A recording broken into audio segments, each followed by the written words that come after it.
days, but I'm just your average Joe. But what we do as firefighters, we want to make a significant difference for our citizens here in our communities, as well as our lives. That SAFER Act and that FIRE Act has provided us significant equipment, funding rather, for significant equipment. Fire face pieces, self-contained breathing apparatus, things of those natures. So we come to say how proud we are to be able to afford that opportunity to secure our firefighters. The international president has sent a appreciative thank you, and we would hope that you would find, and I know in your busy schedule, somewhere around this country, Cincinnati, Akron, Elyria, Niles, have brought back firefighters because of the SAFER Act. And if anywhere along your schedule you have the opportunity as a symbolic gesture of support to stop into those stations, thank those firefighters. We would greatly appreciate that. Well, thank you, and as I said, you guys put your lives on the line each and every day. We wanted to make sure that public safety was not being threatened as a consequence of the recession. We've done that. We've helped to support not just firefighters, but also police officers, teachers, other vital services. We're going to continue to support you. And again, we're very grateful for everything you do. And if this is your lovely wife here, we're grateful to her too, because she's got to put up with you. Running off into fires and putting yourself in danger, and I'm sure that makes her a little bit stressed once in a while, but I'm sure she's very proud of it. Okay. Anybody else? Yes. Go ahead. Here, we got a microphone. Mr. President, my name is Pam Cohen, and I was actually recently laid off of a position working at our local community college, helping dislocated workers get back and get retrained. But the position was funded on workforce investment dollars, and the funding ended.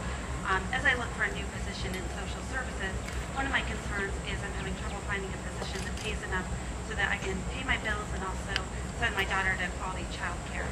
So I was wondering if there's anything that's been done to reduce child care costs. Well, we have a child care credit in place. We'd like to make it stronger. This is one of those back and forths we've been having with the Republicans because we actually think it is a good idea. And they don't. But I think that giving families support who have to work each and every day is absolutely critical. Now, there's some companies that are starting to get smart about providing child care on site for their employees, which makes a huge difference. It's a huge relief. But those are usually bigger companies. And some smaller companies or small businesses don't have that capacity. The bottom line is we just got to make sure that we're providing you more support, primarily through a tax credit mechanism. This is something that we have incorporated in the past in our budget. We haven't gotten everything that we'd like done on it. It will be something that we continue to try to work on a bipartisan basis to get the cost of child care down. There's another component of this, though, and that's also boosting the quality of child care. Kids learn more from the age of 0 to 3 than they do probably for the rest of their lives. And this goes to the earlier question about education. We want to get them off to a good start, knowing their colors and their numbers, their letters, just knowing how to sit still. And a high quality child care environment can help on that front. But that means that child care workers, for example, have to be paid a decent wage and get decent training. And we've been working, we set up actually a task force that is trying to lift up best practices. Who's really doing a great job in creating high quality health care or child care at an affordable rate, and then trying to teach other states and other cities and other communities how to replicate some of that great progress that's been made. There's some terrific programs out there, but there's still too far and few between. Okay? All right, I've got time for 2 more questions. Yes, sir, right here. Hi. My name's Mike O'Reilly. And I work for a company that's benefiting from some stimulus money here in Columbus. It's keeping me and my crews afloat for a while, but stronger housing market here. We need to be building new roads and making houses affordable for people. They need to get out there buying. They need to be able to get the loans. And what's up with that? Remember I told you that it's going to take some time for this economy to come back? One of the reasons it's going to take time for this economy to come back is the housing market is still a big drag on the economy as a whole. And the reason the housing market is still a big drag on the economy as a whole is we built a lot of homes over the previous 5, 7, 10 years. Every year, about 1.4 million families are formed that are ready to buy a new house or need someplace to live. And what happened over the previous 4, 5, 7 years during this housing bubble was we were building 2 million homes a year when only 1.4 were being absorbed.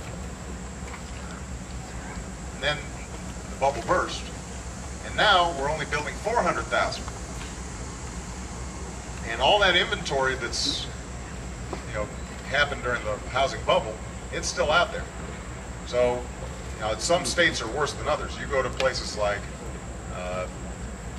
Nevada or Arizona or Florida, California, their inventory of unsold homes was so high that it is just going to take a whole bunch of years to absorb all that housing stuff. Now what we can do is to help people who are currently in their homes stay in their homes. We can strengthen the economy overall so that that new family that just formed, they feel confident enough to say, you know what, it's time, honey, for us to go out, take the plunge and start looking. And right now they're kind of holding back the way a lot of people are still holding back because there's uncertainty in the market. And we've initiated through the Treasury Department a number of programs like that to help support the housing market generally. But I want to be honest with you. It is going to take some time for us to absorb this this inventory that was just too high. And there's no really quick way to do it because we're talking about a $5 trillion market. And we can't plug that big hole in terms of all the housing that needs to be absorbed. We're not going to be able to subsidize all that overcapacity right now. What we can do is just stabilize it and then improve the economy overall. What we're going to do is get back to the point where we're building 1.4 million homes a year instead of 400,000. And that's a huge difference. So the industry is going to come back. The question is, can we just nudge it a little bit more? And the most important thing we can do now is to improve the economy overall so that people start feeling a little more confidence. All right. I've got time for one more. You got a question? Here, you can use mine.